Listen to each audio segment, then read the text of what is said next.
From the very first minute of the match, something felt different, like the stadium itself could sense that this would not be an ordinary night, that something unexpected was about to unfold right before the eyes of thousands, as Bayern Munich stepped onto the pitch with an intensity that made even the air feel heavier, while Union Berlin looked ready, but unaware of the storm that was about to hit them. There was a quiet determination in the eyes of Harry Kane, the kind that speaks of records, waiting to be broken, while Serge Gnabry carried himself like a man who had already seen the future of the match and knew exactly where it was heading, and Michael Ollis moved with a calm, almost artistic rhythm, as if he was preparing to paint a masterpiece rather than play a football game. Then it happened so quickly that even the most attentive fans could barely process it. Bayern struck, not once but repeatedly, like lightning hitting the same place over and over again, and within a breathtaking span of minutes, roughly 7, the game had already slipped away from Union Berlin's grasp.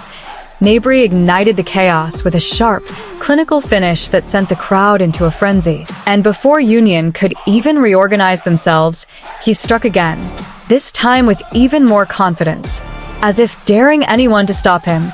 turning the pitch into his personal stage and the defenders into mere spectators of his brilliance. Union Berlin tried to respond, pushing forward with urgency, but every attempt felt like running against a powerful current, because Bayern were not just playing, they were dominating every inch of the field, every pass sharp, every movement purposeful, every attack carrying the weight of inevitability. Kane,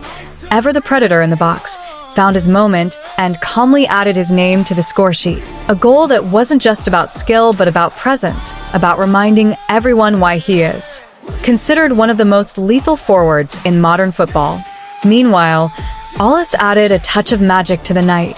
gliding past defenders and unleashing a strike that thundered against the post, a moment that drew a collective gasp from the stadium, as if time itself had paused just to admire the audacity of the attempt. Even without scoring, his influence was undeniable, weaving creativity into Bayern's already unstoppable force. As the match progressed, it became clear that this was no longer a contest but a statement, Bayern Munich asserting their dominance with authority and precision, leaving Union Berlin chasing shadows and searching for answers that never came. The Bayern goalkeeper, almost isolated at times, stood firm whenever called upon, preserving the clean sheet like a silent guardian, ensuring perfection was not compromised. By the time the fourth goal arrived, sealing the 4-0 victory, the outcome felt less like a surprise and more like the final chapter of a story that had been written from the very beginning of the night.